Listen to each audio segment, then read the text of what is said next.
पंडित दयाशंकर नसीम की बात होगी। इनका असल नाम था पंडित दयाशंकर कौल, तखल्लुस था नसीम, पैदाइश 1811 लखनऊ, वफात 1845। वालिद का नाम था गंगा प्रसाद कौल। 20 बरस की उम्र में शेर कहने लगे थे। आतिश की इन्होंने शागिर्दी इख्तियार की। इनका एक मुख्तसर दीवान है जी, इनका एक मुख्तसर दीवान है और इनकी शोहरत जो है साथियों मसनवी गुलजार नसीम की वजह से हुई है। मसनवी गुलजार नसीम साथियों 1838-1839 में लिखी गई और 1844 में शाये हुई। मसनवी गुलजार नसीम को दबिस्तान लखनऊ की शायरी का मिसाली नमूना कहा जाता है। मसनवी गुलजार नसीम पंडित दयाशंकर नसीम की लिखी हुई एक इश्किया मसनवी है जो लखनवी तहजीब की अक्कासी करती है। कभी कभी सवाल पूछा जाता है कि दर्ज झेल में कौन सी मसनवी लखनवी तहजीब की अक्कासी करती है जी, कदमराव पदमराव या फूलबन या फिर साथियों गुलजार नसीम या फिर जो है सेहरुल बयान। तो गुलजार नसीम जो है ये लखनवी तहजीब की अक्कासी या लखनवी तहजीब के लखनऊ की तहजीबियो मुआशरती जी तहजीब की क्या करती है, अक्कासी करती है, सिर्फ अल्फाज बदल दिए जाते हैं।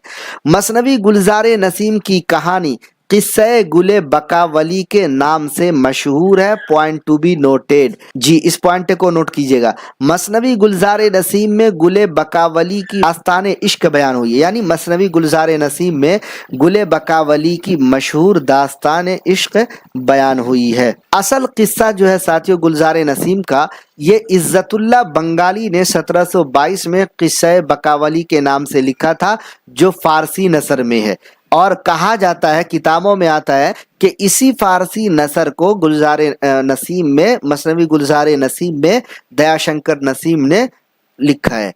अच्छा, अगला पॉइंट है कि मुंशी निहाल चंद लाहौरी ने 1803 में गिलक्रिस्ट की फरमाइश पर मजहब इश्क के नाम से इसे उर्दू जबान में मुंतकिल किया और पंडित दयाशंकर नसीम ने 1838 या 39 में उर्दू नज्म का लिबास पहनाकर मसनवी गुलजार नसीम के रूप में इसे पेश किया। मसनवी गुलजार नसीम पहली बार 1844 में शाये हुई। ये भी पॉइंट नोट कीजिएगा, गुलजार नसीम सबसे पहली बार कब शाये हुई, 1844 में। मसनवी गुलजार नसीम को पंडित दयाशंकर नसीम ने सिर्फ 28 साल की उम्र में मुकम्मल किया था। मसनवी गुलजार नसीम को रशीद हसन खान ने मुरत्तब किया। मसनवी गुलजार नसीम बहरे हिजज में लिखी गई है। मसनवी गुलजार नसीम में दीगर मसनवियों के मुकाबले में मा फौकुल फितरत अनासिर की कसरत है, बहुतात है। अब उर्दू मीडियम में होगी कामयाबी। ज्वाइन करें AR डिजिटल उर्दू, जहां मिलेंगे लाइव क्लासेस और मॉक टेस्ट, बेहतरीन MCQs और PYQs के साथ सबसे बेहतर प्रिपरेशन प्लेटफॉर्म।